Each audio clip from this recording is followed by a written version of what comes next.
بالله من الشيطان الرجيم بسم الله الرحمن الرحيم الحمد لله رب العالمين الصلاة والسلام على أشرف الأنبياء والمرسلين أولين الآخرين سيدنا ومولانا بالقاسم محمد وآله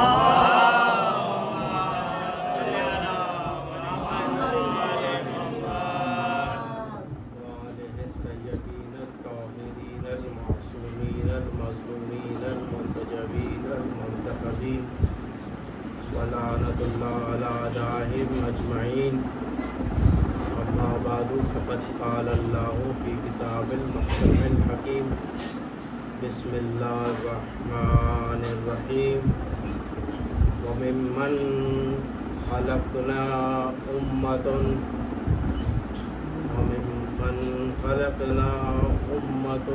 يهدون بالحق وبه يعدلون صلوات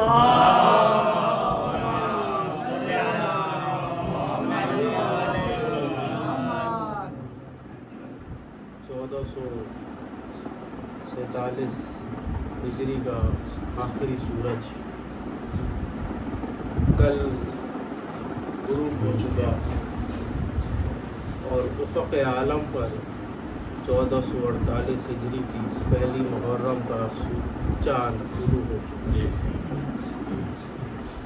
روایتوں میں ہے کہ جب بھی مدینے والوں کو یہ جاننا ہوتا تھا کہ آیا محرم الحرام کا چاند نظر آیا کہ نہیں، تو وہ محلہ بنی ہاشم کے گرد جمع ہوتے ہیں، اور اگر محلہ بنی ہاشم سے رونے کی آوازیں بلند ہو جاتی تو یہ بات واضح ہو جاتی کہ آج محرم کا چاند ہو چکا۔ یہ چاند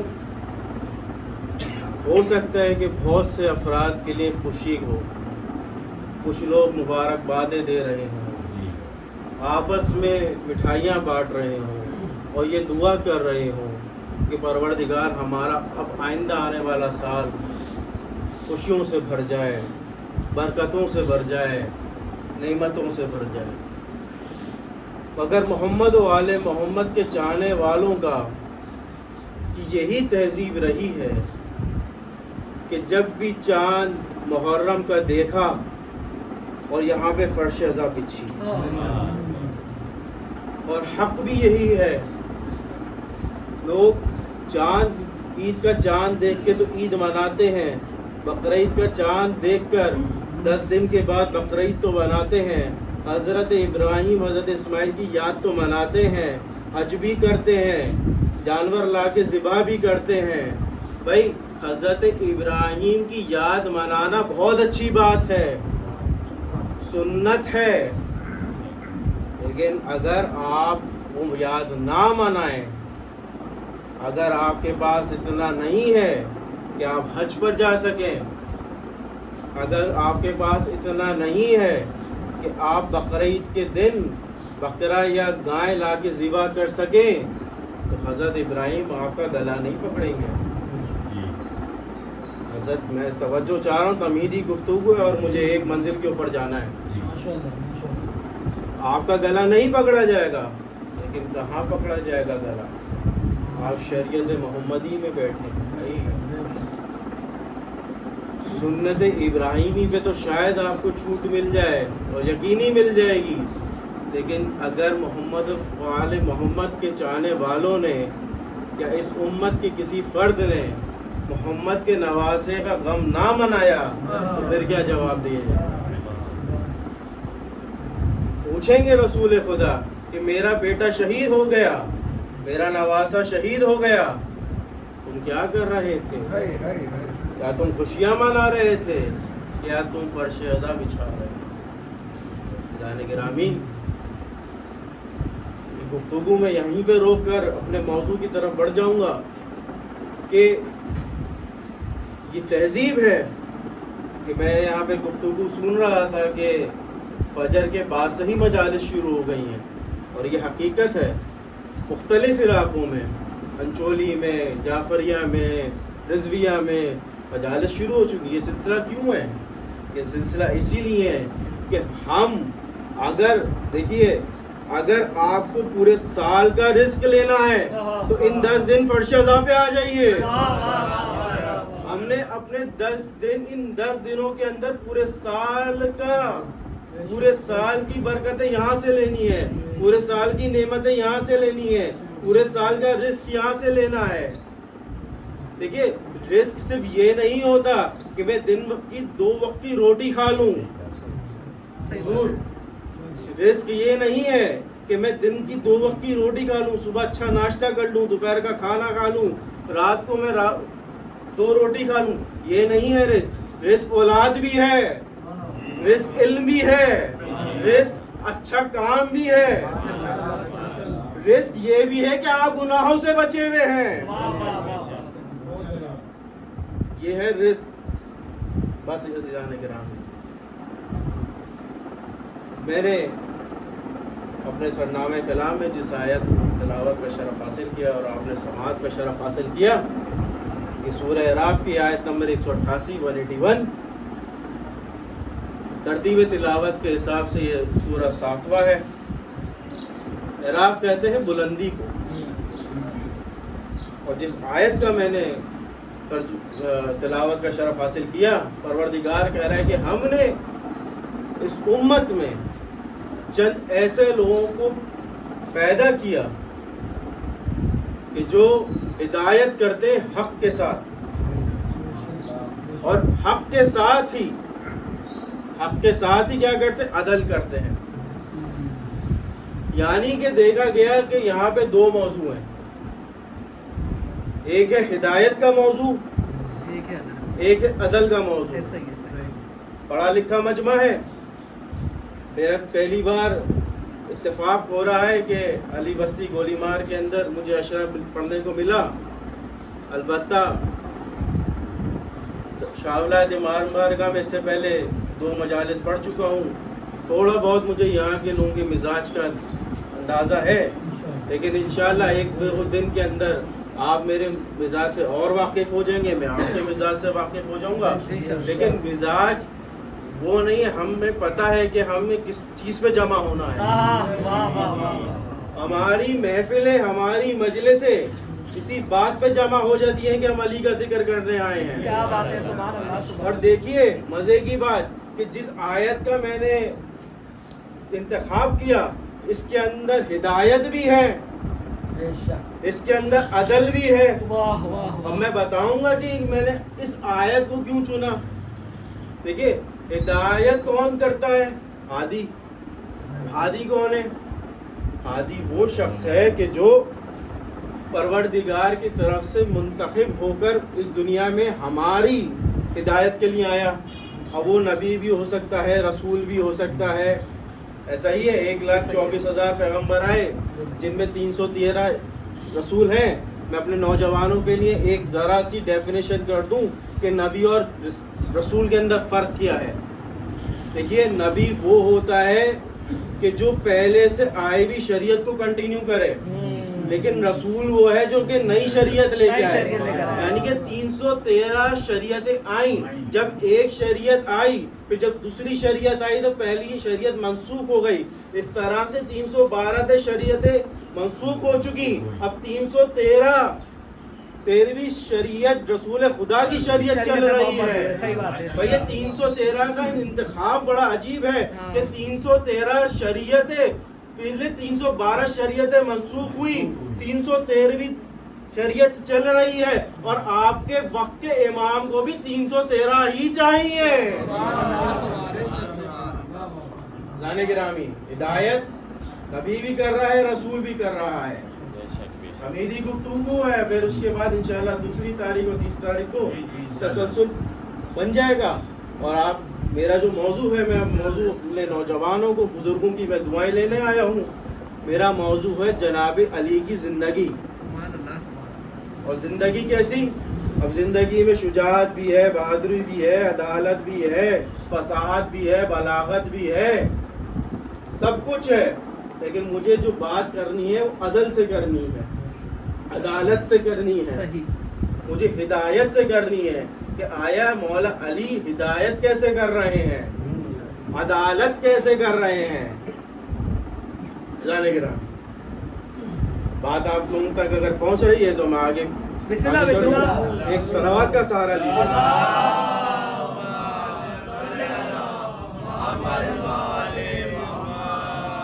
ہدایت کر رہا ہے نبی اور رسول، لیکن 1,24,000 انبیاء کے بعد اب کون کرے گا؟ واہ، سوال یہاں آ جاتا ہے۔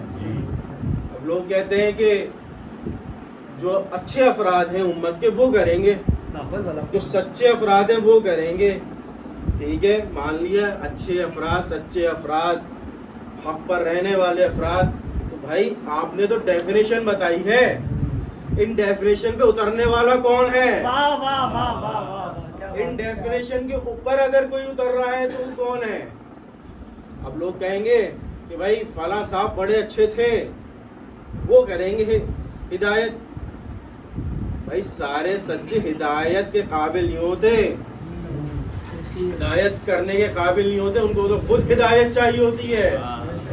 بھائی ہر بندہ جو حق اور باطل کے اندر فرق کرتا ہو، ضروری نہیں ہے کہ وہ ہدایت کرے، بلکہ اس کو بھی ہدایت کی ضرورت ہوتی ہے، پر ایسی ہدایت کی ضرورت ہوتی ہے کہ بھائی میری کتاب میں نہیں لکھا، اوروں کی کتابوں میں لکھا ہے کہ بھائی کوئی تھا جس نے کہا تھا علی اگر علی نہ ہوتے، ایسا شخص تو کم از کم ہدایت نہیں کر سکتا۔ تو ہدایت کون کرے گا؟ ہدایت وہ کرے گا جو ہدایت یافتہ پہلے سے ہو۔ بھائی رسول کو علم ملا ہے عرش بری سے، تو بھائی اسی بنیاد پہ تو کہا تھا انا مدینۃ العلم وہ علی بابھا، بھائی میں شہر علم کا در ہوں، میں شہر علم ہوں، علی اس کا در ہے، دروازہ ہے۔ بھائی اگر رسول خدا ہدایت کر رہے ہیں تو کم از کم ان کے بعد والے کو بھی ایسا ہونا چاہیے جو رسول تو نہ ہو لیکن کم از کم رسول کے نقش قدم پر چلنے والا ہو، اور رسول کے نقش قدم پر ایسے نہ چلے۔ بھائی شیعہ کا مطلب کیا ہے؟ بزرگ مجھ سے بہتر جانتے ہیں، جوانوں کے لیے عرض کر رہا ہوں، یہ جو کہتے ہیں نا کہ شیعہ شیعہ شیعہ، بھائی شیعہ اس کو کہتے ہیں، اب مثال سے لیجئے، اب آپ ایک صحرا میں چل رہے ہیں، اب آپ کے نقشے پا بنتے جا رہے ہیں، ایسا ہی ہے۔ صحرا کی مثال میں نے اس لیے لی ہے کہ صاف مثال ہے، مٹی پاک کرنے والی چیزوں میں سے ہے، ورنہ کراچی میں جو ماشاءاللہ سڑکوں کا حال ہے تو نقشے پا تو وہاں بھی بن جاتے ہیں، لیکن میں نے مثال اس لیے دی ہے کہ مٹی جو ہے پاک کرنے والی چیزوں میں سے ہے۔ اب مٹی پہ جب آپ چلے تو پیچھے بنے آپ کے نقش قدم، اب جو آپ کے پیچھے آ رہا ہے اگر وہ اسی نقش قدم پر اپنے نقش رکھے تو وہ ہے شیعہ۔ تو بھائی رسول کا شیعہ کون؟ علی، علی کا شیعہ کون؟ حسن، حسن کا شیعہ کون؟ حسین۔ بھائی اب یہ شیعت چلتی جا رہی ہے امام زمان تک۔ بھائی جو افراد یہ کہتے ہیں کہ یہ شیعہ کا لفظ تو یہ شیعہ خود ایجاد کیا، بھائی یہ تو صفین کے بعد آیا، تو کیا نعوذ باللہ کیا قرآن کی سورہ صفات کیا صفین کے بعد اتری تھی؟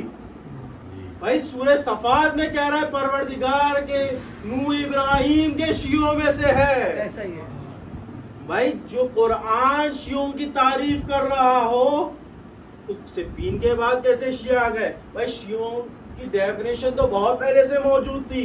اب میرا جملہ لیتے جائیے، بھائی اگر علی سے محبت کرنا شیعہ ہے تو رسول سے بڑا کوئی شیعہ نہیں، اور اگر رسول سے محبت کرنا سنیت ہے تو پھر علی سے بڑا کوئی سنی نہیں۔ جانے گرامی، علی ہدایت کر رہے ہیں، علی عدالت کر رہے ہیں۔ کیوں کر رہے ہیں؟ وہ اس لیے کر رہے ہیں کہ جب حج کے بعد، حج کے واپسی پر جب ایک میدان غدیری کے اندر سب جمع ہوئے تو سب کو جمع کر کر کہا کہ بھائی اگر میں تم لوگوں کے نفس پہ اولا ہوں تو گواہی دو، اچھا سب نے گواہی دے دی کہ یا رسول اللہ آپ تو ہمارے نفسوں پہ اولا ہیں. نفسوں پہ اولا کا کیا مطلب ہے؟ یعنی کہ جو رسول کہے مان لو. قرآن بھی یہی کہہ رہا ہے بھائی جو رسول دے اس کو لے لو اور جس سے منع کرے اس سے دور ہو جاؤ. اور یہ قرآن کا حکم ہے. اب قرآن کا حکم سمجھ میں تو آتا ہے. رسول نے کیا دیا؟ رسول نے پروردگار کی وحدانیت دی. کل تک جو تم 300 سے اوپر کے بتوں کو پوج رہے تھے ان تمام بتوں کو ریجیکٹ کروایا اور کہا کہ ایک اللہ کی عبادت کرو. اللہ کو دیکھا ہے کسی نے؟ اگر ایک کوئی دعویٰ کر لے تو سب سے بڑا جھوٹا ہے. اللہ کو تو دیکھا ہی نہیں جا سکتا. بھائی رسول کے کہنے کے اوپر اس اللہ کو تو مان رہے ہو جو دیکھا نہیں جا رہا. ارے غدیر خم کے اندر ہاتھ بلند کر کے جس علی کو دیکھا جا سکتا تھا 1,24,000 لوگوں کے سامنے دکھایا بھی تھا, ارے اس علی کو تو نہیں مان رہے. سبحان اللہ سبحان اللہ سبحان اللہ. اس علی کو تو تم نہیں مان رہے. سبحان اللہ مانو نا اس علی کو. اللہ کو تو مان رہے ہو, رسول کی دی ہوئی کتاب کو تو مان رہے ہو, اور ایسا مان رہے ہو کہہ رہے ہو حسبنا اللہ کتاب اللہ کہ بھائی اس کتاب یہ کتاب اللہ کی کتاب میرے لیے کافی ہے. بھائی اگر کتاب کافی ہے تو پھر رسول کا یہ قول کہاں لے کر جاؤ گے کہ میں تمہارے درمیان 2 گرہ قدر چیزیں چھوڑے جا رہا ہوں, ایک اللہ کی کتاب, ایک اپنی اطرت, اور یہ اس وقت تک جدا نہ ہوں گے کہ جب تک قیامت نہ آ جائے. قیامت کے بعد یہ دونوں مجھ سے حوض کوثر پر ملیں گے. تو بھائی اس میں سے تم نے کتاب تو لے لی, لیکن کیا نہیں لیا؟ تم نے اطرت نہیں لی, اہل بیت نہیں لیے. اور کیا کہا جا رہا ہے کہ اہل بیت میں وہ بھی ملوث ہیں, وہ بھی آ گئے, یہ بھی آ گئے, ہر طرح سے اہل بیت کو تم نے. بھائی ابھی میرے بھائی نے حدیث قصہ پڑھی تھی, کیا شان نزول ہے؟ شان نزول تو یہی ہے نا کہ جب وہ چادر یمینی کے اندر وہ 5 تن آ گئے تو 5 تن ہو گئے. بھائی یہ 5 تن جب ایک چادر میں آ جائیں تو یہی اہل بیت ہے. اب بات نکل آئیے میرے بھائی تو جملہ لیتے جائیے گا. آپ نے سیگا پڑھا تھا بنو ہا کا. بھائی طالب علم عربی کا بہت چھوٹا سا طالب علم بنو ہا. دیکھیں عربی کے اندر ایک خوبصورتی ہے. اردو میں جیسے واحد اور جمع کا سیگا ہوتا ہے ویسے ہی, بس یہ آخری ہے, اس کے بعد میں انشاءاللہ جس طرح سے واحد اور جمع ہوتا ہے عربی کے اندر ایک واحد ہوتا ہے, ایک تثنیہ ہوتا ہے اور ایک جمع ہوتا ہے. واحد یعنی کہ ایک, تثنیہ 2, جمع 3 یا 3 سے زیادہ. اب آپ نے جملہ پڑھا تھا بنو ہا کا. جانے گرامی مجھے یہ بتائیے تثنیہ کا نہیں, یہ جمع کا سیگا ہے. اب مجھے بتائیے کہ 2 بیٹے تو جمع نہیں, صرف 2 بیٹے جمع تھے نا. تو پروردگار جو رسول خدا نے جو بنو ہا کا جو جملہ استعمال کیا, کیوں کیا؟ اب روایت لے لیجئے, جب بھی جناب سیدہ صلوات پڑھے ان کی شان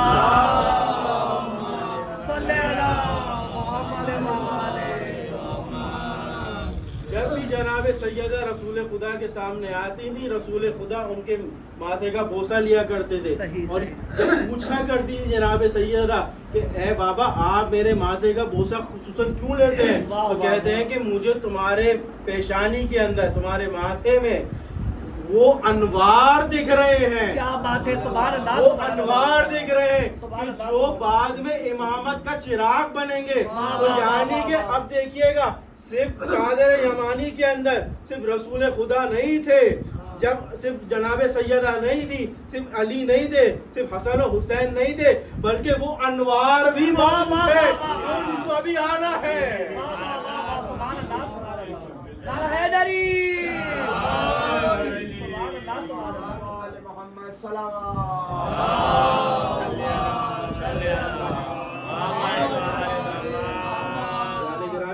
انواروں کو ابھی آنا ہے. کیا بات ہے, سلامت رہے, آباد رہے. ان انواروں کو ابھی آنا ہے.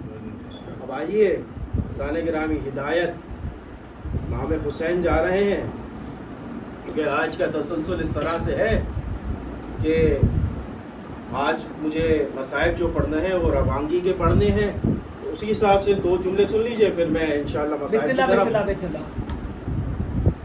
28 رجب، وجہ کیا ہے امام کے مدینہ چھوڑنے کی؟ پس منظر کو سنیے گا۔ اس کے بعد 60 ہجری میں کسی کا انتقال ہوتا ہے، تو اس دنیا سے واصل جہنم ہوتا ہے، یزید تخت دار پہ آتا ہے۔ اور محمد والے محمد صلی اللہ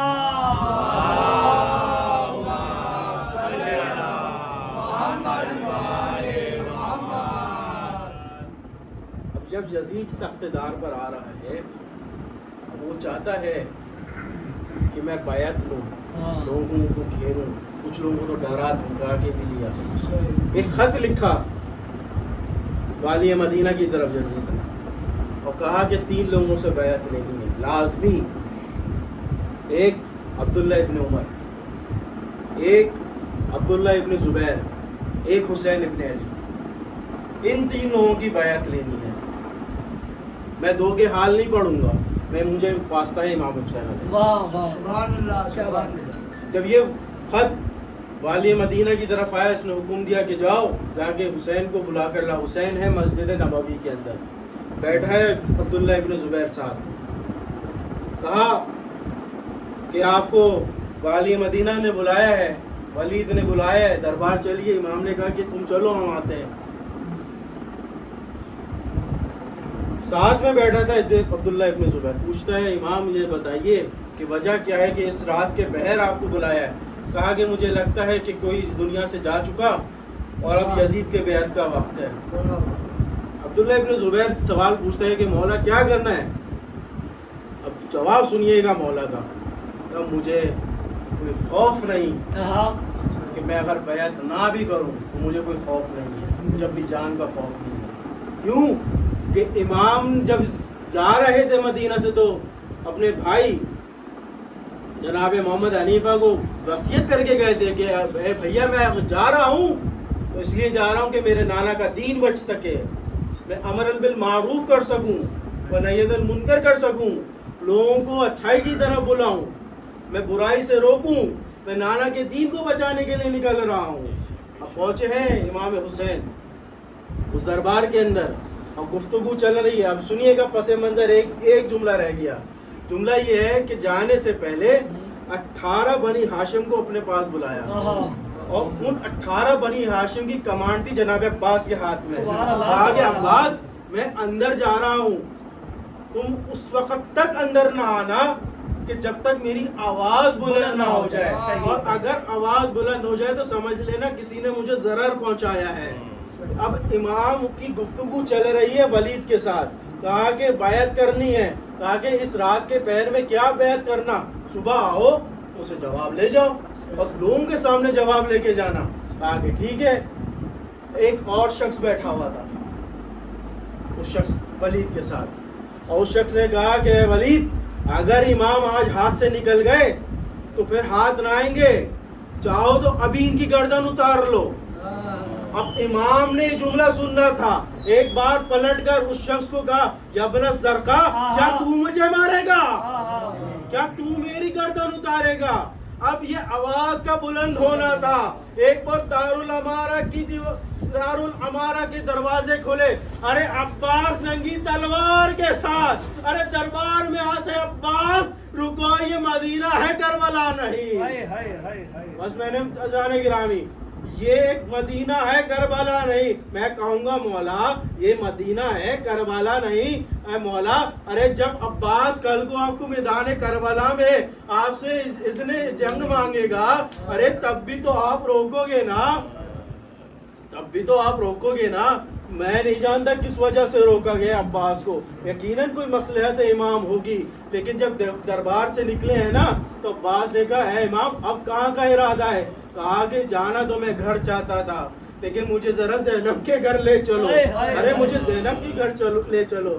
زینب کے گھر کے باہر آئے ہیں، امام حسین نے جناب زینب سے گفتگو کرنا شروع کی، اور بہن بھائی میں کیا عجب محبت ہے، کیا گفتگو ہوئی۔ کہا